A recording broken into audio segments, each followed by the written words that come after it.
खुलुमबाय Bodoland इंखं television studio आं उपमारानि दैमारि दिनैनि गाहाय रादाबाव दं। रायजोनि गुबुन गुबुन फरायसा आफाद आरो सिसिट'आया दिनै सोलोंथाइ मन्थ्रिखौ लोगो हमदों। आसामनि गासै मोन 40 ट्राइबेल बेल्ट एन्ड ब्लकआ रैखाथि गैला राजु देउरि। सोरखारनि गेबें नोजोर गैयैयावनो आसामाव दैबानाजों हा खुरखानाया बांद्राय खहा लाबोदों राजेन गहाय। कभिडनि बिथोनफोरखौ मानियाब्ला आबुं लकडाउन खालामनायनि थासारि फैफिनगोन। 2021 नि बिसायख'थियाव कंग्रेसनि गोरोन्थिनि थाखायनो आसामाव बिजेपि सोरखार फैदों।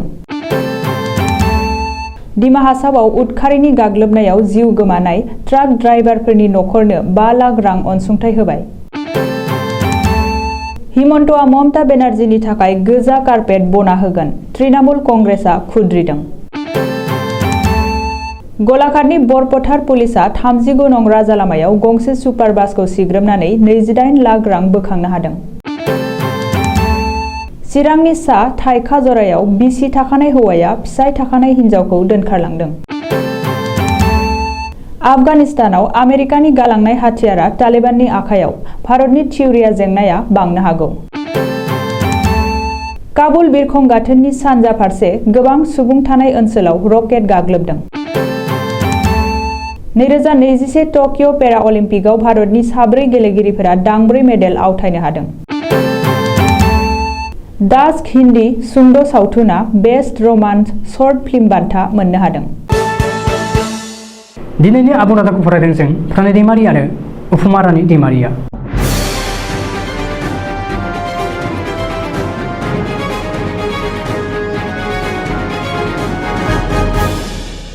रायजोनि गुबुन गुबुन फरायसा आफाद आरो कोअर्डिनेशन कमिटि अफ द ट्राइबेल अर्गेनाइजेशन अफ आसाम सुंद'यै सिसिट'आनि दैदेनगिरिफोरा दिनै आसामनि सोलोंथाइ आरो WBT एन्ड BC बिफाननि मन्थ्रि डक्टर रनज पेगुखौ लोगो हमो आरो गोसोखांलाय गथायो। आसु एबसुजों लोगोसे रायजोनि गुबुन गुबुन फरायसा आफाद आरो ट्राइबेल आफादफोरनि कोअर्डिनेशन कमिटिआ दिनै गावखौ लोगो हमदों होननानै मन्थ्रि डक्टर रनज पेगुआ गावनि अफिसियेल फेसबुक पेजआव फोसावदों। मख'नो गोनांदि बे सावराय जथुमाव रायजोनि सोलोंथाइ बिथिंनि सायाव गेबेङै सावरायो होननानै सोलोंथाइ मन्थ्रिया फेसबुकआव फोसावदों। बबेखानि फरायसा आफादफोरनि सुबुरुन आरो बानबुंथिया फैबाय थानाय समाव रायजोनि सोलोंथाइ बिफाननि गोदान बिथांखिफोर लानायाव मदद खालामगोन होननानैबो सोलोंथाइ मन्थ्रि डक्टर रनज पेगुआ फेसबुक पेजआव फोसावदों। आथिखालाव आसामनि दाब दाब जिल्लायाव थानाय गासै मोन 40 ट्राइबेल बेल्ट एन्ड ब्लकआ जेबो रैखाथि गैलिया। बे बाथ्राखौ गुवाहाटी गोजौ बिजिरसालिनि मुंदांखा सिनियर एडभोकेट राजु देउरिया बुंदों। मानो होनोब्ला आसामनि मोन 19 ट्राइबेल बेल्ट आरो मोन 30 ट्राइबेल ब्लकआव ट्राइबेल सुबुंनिख्रुइ ट्राइबेल नङै सुबुंफोरासो बांसिन जालांनो हमदों। आसामनि भूमिपुत्र थागिबि किलन्जिया होननाय रावफोरा लेखा बिलाइनि थियरिफोर बायदिल' जानानै थाबाय। गुबुन गुबुन हादोरनिफ्राय फैनानै आसामाव रेशन कार्ड, भटार कार्ड, आधार कार्ड गोरलैयैनो मोननो हानायखौ नुनो मोन्दों। बेनि अनगायैबो ट्राइबेलफोरनि हा-हुखौ सेनानै लानाय आरो ट्राइबेलफोरखौ गादबनानै जेरावबो हाफा-मुवा खालामनायखौ नोजोर गोग्लैदों। बेखायनो सम थानायावनो जुदि सोरखारा गोख्रों राहा लायाब्ला फैगौ समाव आसामखौ रैखाथि होनो हानाया जोबोद गोब्राब जागोन। बिजेपि दोलोनि आगु MP आरो मोनसे समाव नरेन्द्र मदिनि मन्थ्रि सभायाव रायजोआरि रेल मन्थ्रि बिफानखौ रुजुनबोनाय राजेन गहाया खौरांगिरि मेल खुंनानै बुंदों दि आथिखालाव आसामनि दैबाना जेंना आरो हा खुरखानाय जेंनाया सोलिगासिनो दङ। बेफोर गासैबो सिगांनिफ्रायनो जागायजेननानै दासिमहालागै गुबुन गुबुन समाव गुबुन गुबुन दोलोनि सोरखारा आसामखौ खुंबोदोंमोन। नाथाय रावबो सोरखारा दासिमबो दैबानाजों हा खुरखानाय बायदि रोखोमनि जेंनाखौ आबुङै सुस्रांनायनि जेबो राहा लाबोनो रोङाखै। जाहोनाव दासिम आसामनि दैबानाजों हा खुरखानाय बायदि बायदि जेंनाखौ सुस्रांनायनि मुङाव फ्राय 28 लाख कौटि रां बाहायजाबोबाय। बेखायनो आथिखालाव आसाम सोरखारा मोनफ्रोमबो दैमानि फारनैबो रुगुङाव मोननै वाल बानायग्रोनांगौ आरो बे मोननै वालनि गेजेराव बाला हा होनानै मोनसे अरायजोर लामा बायदि बाहायनो नाजानांगोन होननानै आथिखालनि आसाम सोरखारखौ सुबुरुन होदों। सोरखारा फोसावनाय कभिडनि नेमखान्थि आरो बिथोनफोरखौ गोख्रोङै फालिनो खावलायदों गिबि मन्थ्रि डक्टर हिमन्त बिश्व शर्माया। बेजों लोगोसेनो गिबि मन्थ्रिया कभिडनि बिथोनफोरखौ बयबो गेबेङै मानियाब्ला फैबाय थानाय समाव आबुं लकडाउन खालामनायनि थासारि फैफिनगोन होननानै भबिष्यबाणी खालामदों आरो आगु सांग्रांथि होदों। मख'नो गोनांदि आसामाव कभिडनि थासारिया रुइलांबाय। बेखौ नोजोर होना इन्टार डिस्ट्रिक्ट हान्थिनायजों लोगोसे स्कुल कलेज खुलिफिननायनि अनगायैबो गासैबो बिथिङावनो कभिडनि नेमखान्थि आरो बिथोनफोरखौ गुरुं खालामनाय जाबाय। नाथाय भारत हादरनि बिथिङाव थासारिया दासिमबो गाहाम नङा। हादोर नाङै थांनाय 5 सानाव कभिडजों गाग्लोबजानाय 4,000निबो बांसिन गोदान केस मोननो हादों। बेखौ नोजोर होना गिबि मन्थ्रि डक्टर हिमन्त बिश्व शर्माया कभिडनि बिथोनफोरखौ गेबेङै मानिना सोलिनो थाखाय रायजो राजाफोरखौ खावलायदों। 2021नि विधानसभा बिसायख'थियाव कंग्रेसनि गोरोन्थिनि थाखायनो आसामाव बिजेपि सोरखारा फैदों। बे गोख्रों दाबिखौ खालामदों रायजो दलनि आफादगिरि आरो शिबसागरनि एमएलए अखिल गगैआ। मख'नो गोनांदि कंग्रेस दैदेनगिरि रकिबुल हुसैना मैयासो अखिल गगैखौ फोथायनो हाया। बिनि बुंनाया सानाव मोनसे हराव मोनसे होनना सावरायनायनि उनाव अखिल गगैआ कंग्रेसखौ हामला खालामफिनो आरो आसामाव बिजेपि मित्रजोंनि सोरखार फैफिननायनि थाखाय कंग्रेसखौ दाय हमो आरो थांनाय विधानसभा बिसायख'थियाव कंग्रेसआ रायजो दलखौ फोथायखेबस' खालामनायनि थाखायनो बिजेपिआ गोहोआव फैफिनदों होननानै बुंदों। बबेखानि बे खेबाव एबा उफेरा बिसायख'थियाव कंग्रेसआ रायजो दलखौ फोथायखेबस' खालामनो हानाय नङा। जुदि कंग्रेसआ फोथायखेबस' खालामो बिजेपिखौ खिथेर लानो हानाय नङा। उफेरा बिसायख'थियाव कंग्रेस आरो रायजो दलआ खौसे जायोब्ला खमैबो 3 मासि देरहागोन होननानैबो बिजेपि हाथाव अभियानखौ लाना दिल्लीयाव दावबायहैनाय एमएलए अखिल गगैआ दाबि खालामदों। बावैसो सान सिगां दिमा हासावआव उदखारिफोरा गाग्लोबना जिउ फोजोबनाय ट्राक ड्राइभारफोरनि न'खरनो 5 लाख रां अनसुंथाइ होबाय आसाम सोरखारा। उदखारिनि गाग्लोबनायाव जिउ गोमानाय 4 ट्राक ड्राइभारफोरनि दुखुथिया न'खरनो दिनै रायजो सोरखारनि बिथिंनिफ्राय लंका खोन्दो मावख'आव 5 लाख राङै अनसुंथाइ होयो। हजाइनि जिल्ला बेंगिरि, दिमा हासावनि जिल्ला बेंगिरि, हजाइनि एसपि, लंकानि सार्कोल अफिसारनि नुजाथिनायाव दिनै 4 ट्राक ड्राइभारनि न'खरनो 5 लाख राङै अनसुंथाइ होयो। रिपर्टनि बादिब्ला उदखारि गाग्लोबनायाव जिउ गोमानाय अजगर आली मुंनि ड्राइभारनि सानै बिसिनो 2,50,000 राङै राननानै होयो होननानै मिथिनो हादों। आसामाव ममता बेनार्जी दैदेननाय तृणमूल कंग्रेसआ हाबफैनायखौ लाना बिजेपिआ बायदि बानबुंथि होगासिनो दङ। गिबि मन्थ्रि डक्टर हिमन्त बिश्व शर्मायाबो ममता बेनार्जीखौ गोजा कार्पेट बरायगोन होननानै बुंदों। मानोना आसामाव तृणमूल कंग्रेसआ गोख्रों जायोब्ला बिजेपिनि थाखायनो मोजां जागोन। नाथाय हिमन्त बिश्व शर्मानि बेबायदि बानबुंथिनि सायाव तृणमूल कंग्रेसआ खुद्रिदों आरो हिमन्तआ गावनो हानजा बारस्लायग्रा होननानै बुंदों। तृणमूल कंग्रेसनि दैदेनगिरि स्वागत रायआ बुंदों दि हिमन्त बिश्व शर्माया जा बुंदों बेखौ नोजोर होआ। हिमन्तआ गावनो सर्बानन्द सन'वालनि जायगायाव गिबि मन्थ्रि जादों आरो तरुण गगैखौ गिबि मन्थ्रि खालामनायनि थाखाय कंग्रेस नागारदोंमोन। बबेखानि हिमन्तआ खुंथायखौ सामलायनाय उनावनो आसाम मिज'राम सिमनायाव हिंसायारि जाथाय जादों। दिमा हासावआव उदखारिफोरा ट्राक सावदों।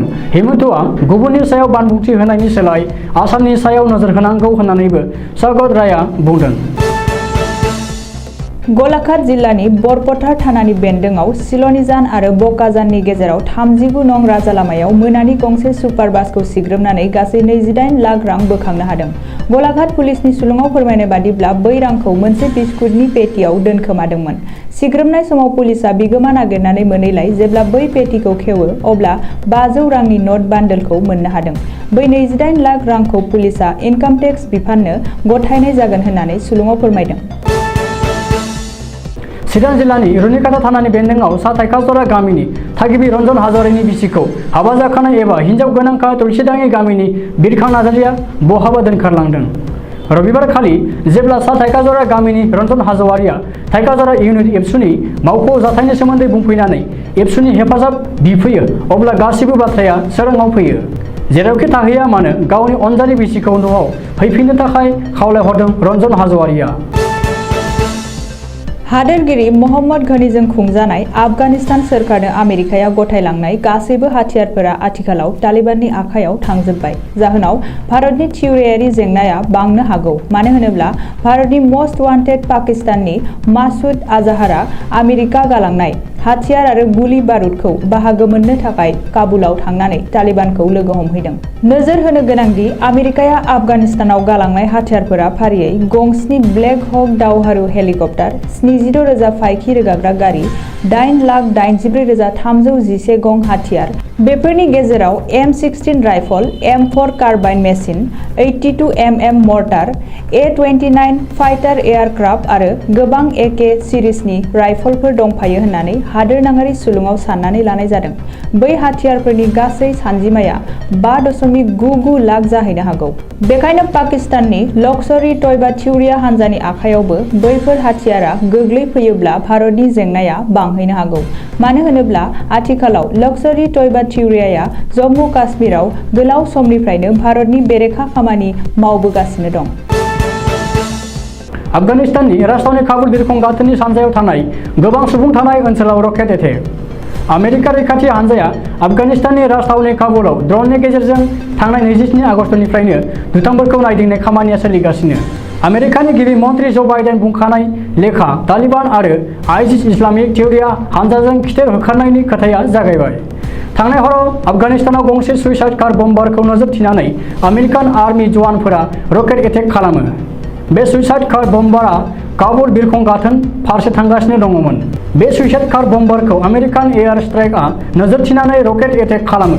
बे रकेट एटेकआ मैया काबुल बिरखं गाथोननि सानजा फारसे थानाय काजे बुर्गा होननाय ओनसोलाव जायो।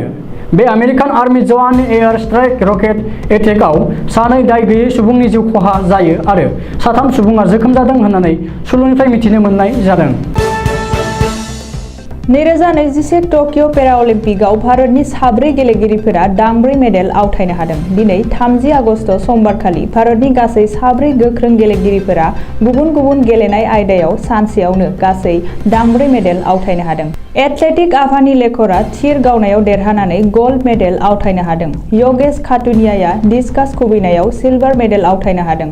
देव सारियाया जेभलिन खुबैनायाव सिलभार मेडेल आवथायनो हादों आरो सुंदर एस गुरजासआ जेभलिन खुबैनायाव ब्रन्ज मेडेल आवथायनो हादों। डाच हिन्दी सावथुना बेस्ट रमान्स शर्ट फिल्म बान्था मोननो हादों। डाच हिन्दी सावथुननि थाखाय शर्ट फिल्म बेस्ट रमान्स बान्थाखौ नैथि थेसालनिकि फ्री शर्ट फेस्टिभेल ग्रीसआव होनाय जागोन। डाच हिन्दी सावथुना थांनाय माखासे सिगांनिफ्रायनो माखासे इन्टारनेशनेल बान्थाफोर मोनबोनो हादों, जेरै बेस्ट रि मेहद interviewed visual media festival Japan, golden royal Bengal tiger बान्था, कलकाता इन्टारनेशनेल फिल्म फेस्टिभेल आरो बायदि। मख'जाथावदि बे डाच हिन्दी सुंद' सावथुनाव बर'नि जाखांफुनाय मुंदांखा फावखुंग्रि फेन्सि ब्रह्मआ फाव खालामदोंमोन। बे डाच हिन्दी सुंद' सावथुननि दिथागिरिया जादों उज्जवल पल आरो दिथाहिरिया जादों तथास्तु आर्ट वर्क आरो ग्रीन ग्रेन्डमा। दानिया बोथोरनि खौरां। गाबोन मंगलबार खालिनि बड'लेण्डनि बोथोर। भारतनि बोथोर बिगियानख'नि सुलुं बादियै गाबोन मंगलबार 31 आगस्ट खालि बड'लेण्ड हालामनि अख्राङाव दोमैलुनायजों लोगोसे अखा हानाय आरो सान्दुंबो दुंनायनि इसारा दं। बड'लेण्डनि आवथायाव थानाय मोनब्रै जिल्लानि बोथोरनि गाबोननि सुलुंफोरा जाबाय फारियै क'क्राझार जिल्ला। गाबोन क'क्राझार जिल्लायाव बोथोरा 32 डिग्री सेल्सियास जागोन। चिरां जिल्ला। गाबोन चिरां जिल्लायाव बोथोरा 32 डिग्री सेल्सियास जागोन। बाक्सा जिल्ला। गाबोन बाक्सा जिल्लायाव बोथोरा 32 डिग्री सेल्सियास जागोन। उदालगुरि जिल्ला। गाबोन उदालगुरि जिल्लायाव बोथोरा 31 डिग्री सेल्सियास जागोन। दिनैनि रादाबा एसेनोसै। गोजोन्थों।